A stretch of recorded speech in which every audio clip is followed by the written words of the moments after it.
finir le plus tôt possible pour être le plus tôt possible à Burger King. Hein. On est là que pour ça. Donc on sait pas encore si on prend le départ. Putain, ça fait chier si on prend pas le départ, on aura fait tout ce trajet pour rien. Et là, impossible. Impossible. C'est un enfer. Vraiment. C'est vraiment de la survie.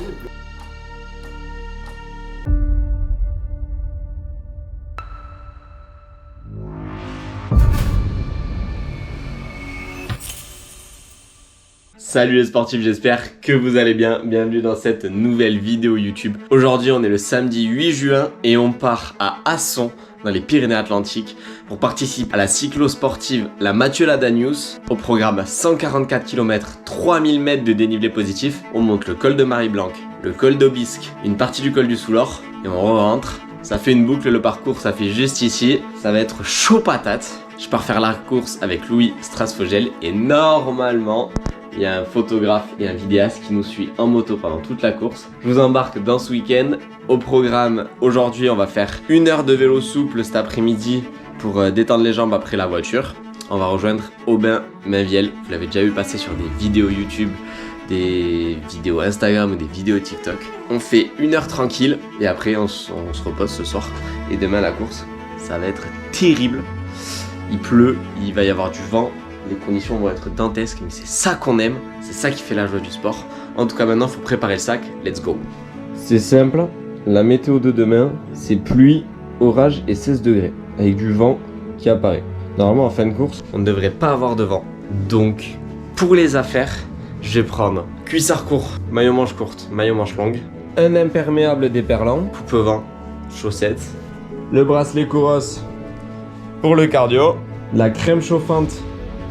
Parce que je me dis au final que je vais pas prendre le cuissard long, je vais juste prendre la crème chauffante, dentifrice, brosse à dents, les gels et les barres de chez T-Energy, sans oublier les pastilles hydrolytes. Ça va me régaler pour ce week-end en tout cas.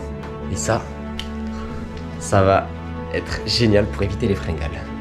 J'ai bien évidemment pris la paire de Roadbook Anycam avec les verres photochromiques, parce qu'il va pas faire beau, donc ça va être nickel. Mais normalement, je vous montre une nouvelle paire d'Anycam pendant la vidéo. On va prendre assez d'équipement pour être à l'abri dans le haut cas où. Et on prendra 2 bidons en plus pour essayer de les laisser au motard. Direction Argelès pour aller rouler 1 heure. On a retrouvé l'artiste Louis Strasfogel. C'est la première fois sur une vidéo YouTube. Oh, quel honneur. Et quel featuring incroyable. Bon, prêt pour demain?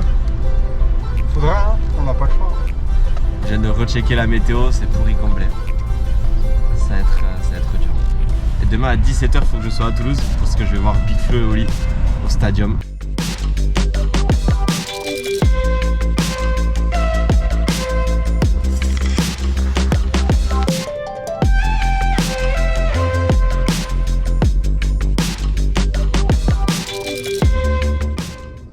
Allez, pompe, pompe. Ça tu sais pomper, oui. On vient d'arriver à Lourdes, on part rouler une petite heure. Et moi, ce week-end, nouveau vélo, le BMC SLR 01 prêté par Macadam avec les roues Evora 35 stickées à mon nom. Si avec ça je grimpe pas à l'école plus vite que Louis, ben j'ai de quoi m'inquiéter pour dimanche. On n'a même pas commencé à rouler, on n'a même pas allumé les GPS, qu'on est déjà en travers, pause boulange, et lui il en peut plus. Avec les biclous qui sont beaux. Ça roule tout seul là.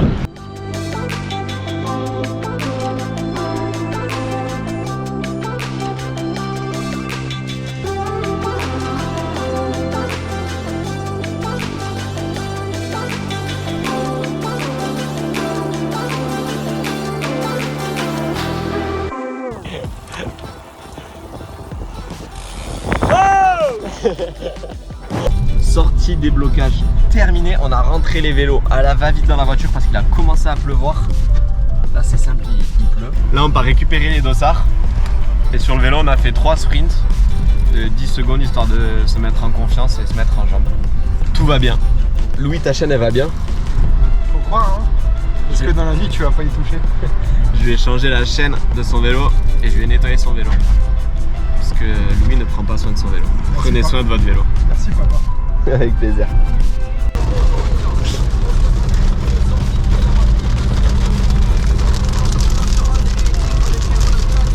Il n'y a pas de mots. Ouais. Si c'est ça demain, on prend pas le départ. C'est impossible. Allez les gars, allez les gars, c'est bien, c'est que de l'eau. Ah les pauvres. Et par contre ils ont fait la gueule. Ils étaient pas contents. Pas content, mouillé et pas content. C'est nous demain quand la voiture elle va nous passer à côté.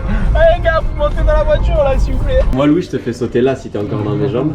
Et sinon là je te vois plus. Flo, c'est quoi les pronostics là? Ouais, en fait, moi je pense que je vais attaquer dès kilomètre 30. Ouais. J'en fouille nos 45. Ok. Et là je fais demi-tour. Parfait, impeccable. Moi je pense que je vais rentrer en croix. Et objectif Burger King après la course. Remets. Allez. Il avait mis le maillot. Et il me dit, je pense que même ça va être un peu grand. Il a pris du S, on aurait dit un saucisson dans un filet. Les coutures, elles en pouvaient plus. C'est du M. Tout va bien. En plus, avec le cuissard chef de file, ils ont les mêmes couleurs de vert. Très joli. Et là, maillot chef de file et Nikam. Il est incroyable, je trouve. Dites-moi ce que vous en pensez en commentaire. Très stylé. Non, très très stylé. Je valide fort. Et après, il y a une dinguerie là-dedans. Je l'ai annoncé tout à l'heure. Nouvelle paire de lunettes Nikam. Rose fluorescente. Et c'est simple, il y a marqué. Il n'y a que 100 exemplaires. Elles sont incroyables. Ces lunettes là, ça va aller très très vite avec ça demain. Si on fait la course. Parce que là pour le moment on s'est dit que s'il pleuvait trop, on ne ferait pas la course. Bon, demain, on hésite à pas faire la course parce qu'il pleut énormément. On a acheté des Vélotos, c'est ça? Des Vélotos, c'est ça. C'est genre des surchaussures en latex qui sont vraiment imperméables. Mais le problème, c'est qu'ils annoncent vraiment énormément de pluie. Si je regarde la météo de demain, c'est vraiment 80% de pluie. Et le pic de pluie, c'est vraiment 10h, 11h. Ça va être pile pendant la course. On nous a dit lorsqu'on a récupéré nos dossards qu'il y a un gars qui est parti tout droit dans le col d'Aubisque hier ou avant-hier. Donc on va limiter les risques de chute, on va prendre aucun risque. Si on doit pas faire la course, eh ben on fera pas la course. Hein. Et ça ferait bien chier. À ce soir, grande pizza. Je vous ai dit, on est des sportifs amateurs. Mais pour manger, on fait du sport pour manger. Allez. Derrière ligne droite. Il les a déposés.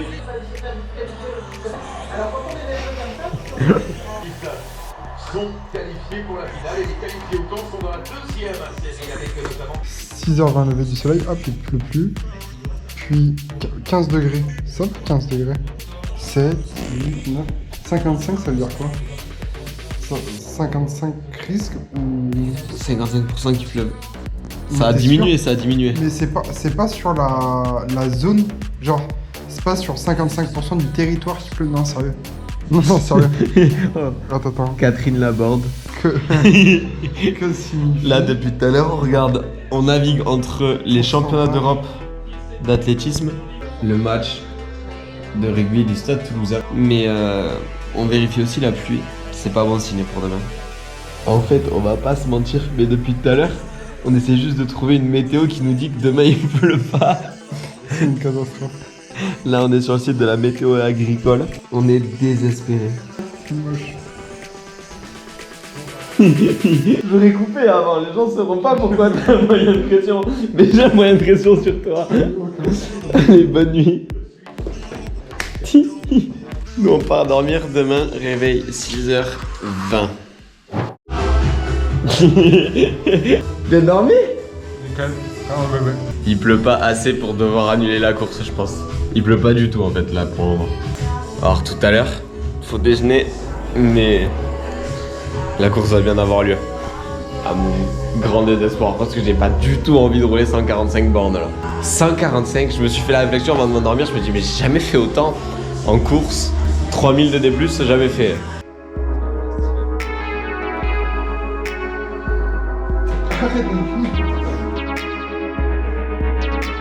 Au petit-déj ce matin, c'était 2 œufs bio du jardin avec 2 tartines de beurre de cacahuète et une demi-pomme. On boit beaucoup, faut bien s'hydrater dès maintenant pour pas partir en dette sur la course. Et let's go, on va falloir se préparer, on va faire de la mobilité en plus.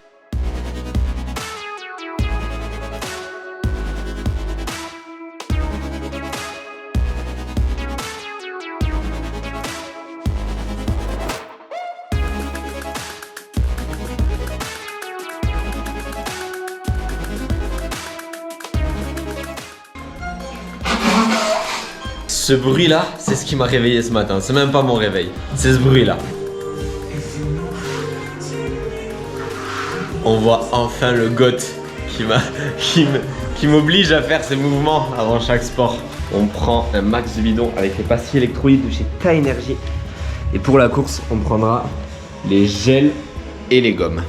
Bon, on est en route pour le départ. On a pris la pluie. On prend la pluie là. Moins qu'hier quand même.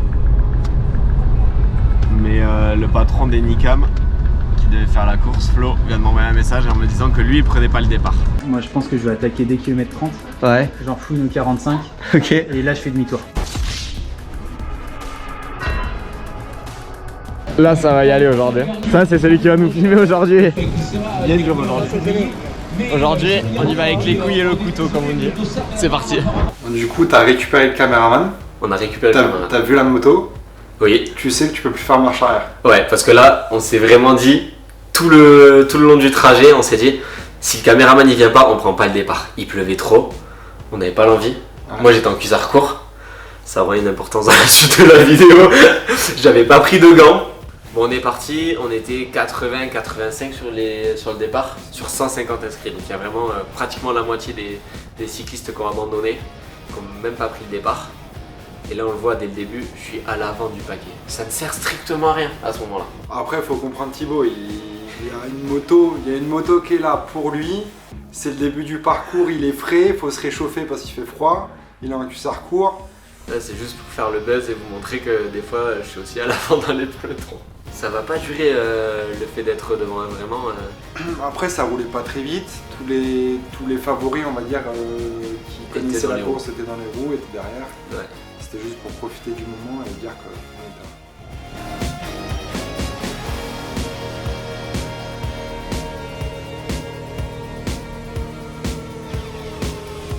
Et là le caméraman vraiment, il a très très gros mérite je trouve parce qu'il a fait 5h30 de moto, 5h30, 6h de moto sous la pluie, sous le froid, sous le vent, horrible.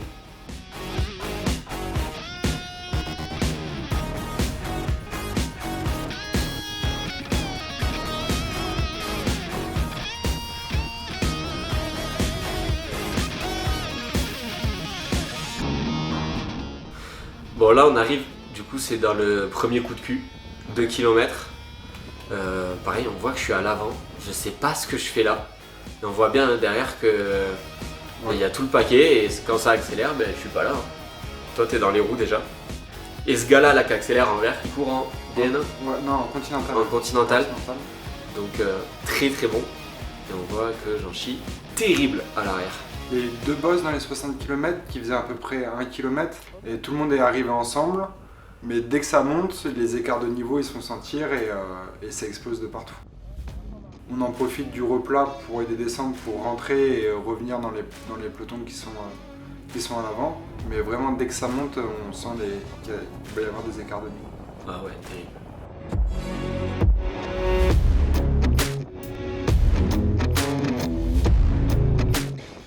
Parce qu'on se rend pas compte à la télé, moi personnellement j'ai l'impression qu'à la télé, quand je vois les cyclistes monter, je me dis c'est bon, ça monte au train, si on se met dans le paquet ça peut le faire.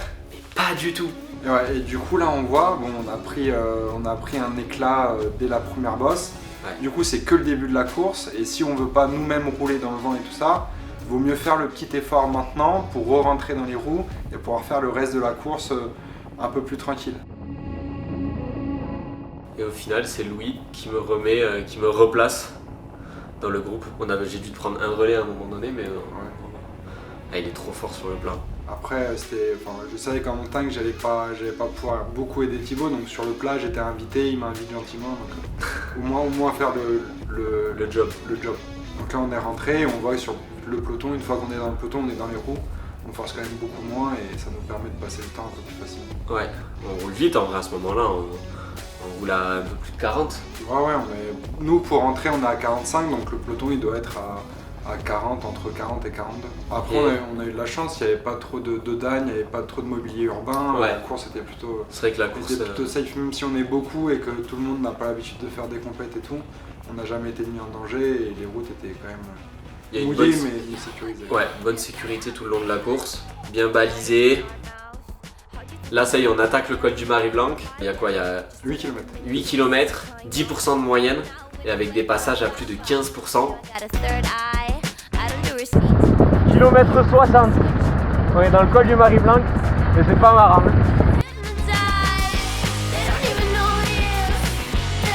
Oui, toi, t'es parti un poil vite quand même. T'es parti fort dans le Marie-Blanc. Ouais, je pense qu'il y a eu de l'euphorie un petit peu d'arriver dans le premier col, et puis il y avait des mecs devant moi qui roulaient bien, du coup je me suis dit que j'allais les suivre. Et moi, je voyais mon capteur de watts, je montais à 260, 280, des fois 300 watts. Mais je connais Louis en montagne, on a déjà fait des sorties ensemble. Je lui ai dit, Louis, t'appuies trop fort sur la pédale, économise-toi parce que il restait après le col d'Aubisque. Et le col d'Aubisque, c'était 17 km à 6-7% de moyenne. On savait qu'on allait en chier dans le col d'Aubisque. On arrive en haut du Marie-Blanc, ravitaillement direct, et on prend le temps de mettre du journal sous nos vêtements parce que dans la descente il faisait très froid, et de mettre du journal ça coupait du vent et ça permettait de rester. Il faisait très froid et ça faisait du coup à 2 heures qu'on était sous l'eau. Donc là, même l'imperméable que j'avais pris, il servait plus à rien. Dans la descente et le bout de vallée, on voit clairement que c'est Louis qui a pris 80% des relais, je pense. Ouais. Après c'est agréable, hein, ça, après avoir monté, avoir roulé à 20, même pas à 20 km/h.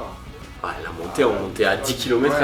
Ouais, 10-12 km/h, revenir sur le plat et reprendre de la vitesse. Reprendre un peu de vitesse, c'est agréable. Ouais. Et là on attaque le col d'Aubisque, ça y est. Et là vous allez le voir très rapidement. C'est la dernière vidéo qu'on aura de Louis dans ma roue parce que malheureusement le col du Marie-Blanc qui t'aura fait mal un peu. Ouais, ça aurait été fini à ce moment-là. Là c'est dur là. Louis l'a lâché complet sur la course. Et moi ça devient très compliqué. C'est eux les plus courageux. Ils me font la course. Ils se mouillent plus que moi. C'est eux les plus courageux aujourd'hui. Tiens, merci. De quoi? Combien le faisait l'étape? 144. Mais en haut de l'Aubisque on est arrivé pratiquement.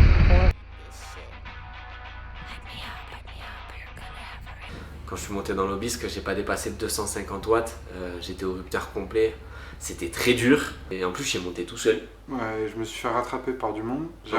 Après il y avait l'autre course, on a rattrapé des mecs de l'autre course, de la taille en dessous, donc ça faisait un peu d'animation. Le caméraman n'a pas pu filmer dans la descente du col d'Aubisque parce qu'il faisait tellement froid en haut, il faisait 3 degrés, du brouillard, On voyait de la rien. pluie, Ouais. du vent. Déjà pour arriver en haut de l'Aubisque, normalement quand tu montes et que tu es dans l'effort, tu arrives à te réchauffer. Et là, Impossible. Impossible. Et en vélo, avec la vitesse qu'on va reprendre dans la descente, c'est un enfer. Et en haut du Soulor, il y a eu un autre ravito. Il y a un ravito où là, moi je me suis arrêté, j'avais plus rien à manger, Ouais. et j'avais plus de jambes, et il fallait que je mange. Et moi j'avais les mains tellement gelées qu'il n'y a que à ce ravito là où j'ai pu boire parce que j'arrivais même plus à serrer ma main. Je pouvais plus attraper les bidons. Et moi j'avais la chance d'avoir des gants. Et déjà avec les gants j'ai eu froid. Et moi j'avais pas de gants. Et à un moment donné dans la descente du col du Soulor, parce qu'on prenait 20-25 bornes de descente. C'est en haut d'un col, du coup t'as rien pour te protéger Ouais. des virages. Alors, après la route c'est le C'est ravin. le vide. Donc si tu loupes ton virage, si tu n'arrives pas à freiner avec le pourcentage de descente, tu prends de la vitesse quand même. Ça peut devenir dangereux. Si tu tombes c'est la chute, et si tu chutes, c'est la tombe. Mais pour ceux qui n'avaient pas de gants, c'est C'était un une peu autre plus compliqué. histoire. Et moi, j'avais pas de gants. Et à un moment donné, dans le Soulor, dans la descente, je me rends compte que j'essayais d'attraper un bidon, ma main un peu plus fermée. Donc je descends les mains sur les cocottes, même pas en bas des poignets. Et je me rends compte qu'en fait, je tiens même plus mon guidon. C'est juste mon poids à l'avant qui fait que mon guidon tient droit. Et à un moment donné, je me rends compte que j'arrive même plus à appuyer sur les freins. Je peux même plus changer mes vitesses alors que c'est du DI2, c'est de l'électrique, donc j'ai juste à appuyer sur un bouton. À un moment donné, perdu pour perdu, je me suis arrêté, j'ai dû me pisser sur les mains. Mais là on en rigole et tout, mais c'était vraiment dans... C'était de l'extrême urgence, C'était vraiment. vraiment de la survie. Là on rigole, on est au chaud et tout. Mais sur le vélo, après 5 heures de pluie, Ah oui, non, il n'y avait c'était- plus rien qui fonctionnait nerveusement, musculairement. On n'était plus là mentalement. Il y avait la douleur de l'effort parce qu'on Ouais. avait quand même bien roulé.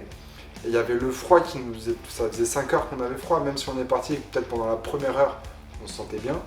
Là on avait vraiment... Enfin ça faisait vraiment très longtemps qu'on avait froid. Et il y avait nerveusement, il n'y avait plus rien qui fonctionnait. Non, franchement, après ça fait une bonne expérience. Hein. Ça aura fait. Oui, après c'est ce qui nous a fait tenir, c'est pour l'expérience, c'est pour Ouais, savoir jusqu'où notre mental était capable d'aller. c'était très C'était quand même... à refaire. Avec grand plaisir. Ouais. Sous le soleil, à refaire 100 fois, la course très bien organisée. Ça reste des beaux souvenirs, l'étape était jolie quand même. Puis Ouais. là on le voit à la vidéo, les couleurs étaient agréables. joli. Merci à Mathieu Ladanius, ancien cycliste de la Groupama FDJ. C'est pour ça qu'on a mis d'ailleurs le maillot derrière. De m'avoir invité, d'avoir invité Louis et de nous avoir mis à disposition un caméraman pour faire vivre au plus proche la course. N'hésitez pas à aller voir le site de la course que je vous mets en description pour l'année prochaine. Ce sera avec grand plaisir de vous y retrouver. Je pense que j'y serai, je pense que tu seras aussi. En tout cas, si la vidéo vous a plu, n'hésitez pas à vous abonner, liker, commenter, partager la vidéo. T'es connecté, il y a de très belles vidéos qui arrivent. Là, je vais courir dans pas longtemps le 5 km de la Corrida de Cugno. Il y a le triathlon de Revel par équipe. Et après, on part en stage avec Louis quelques jours à Mont-Louis, au centre de la NTV Training Center. Donc, restez connectés.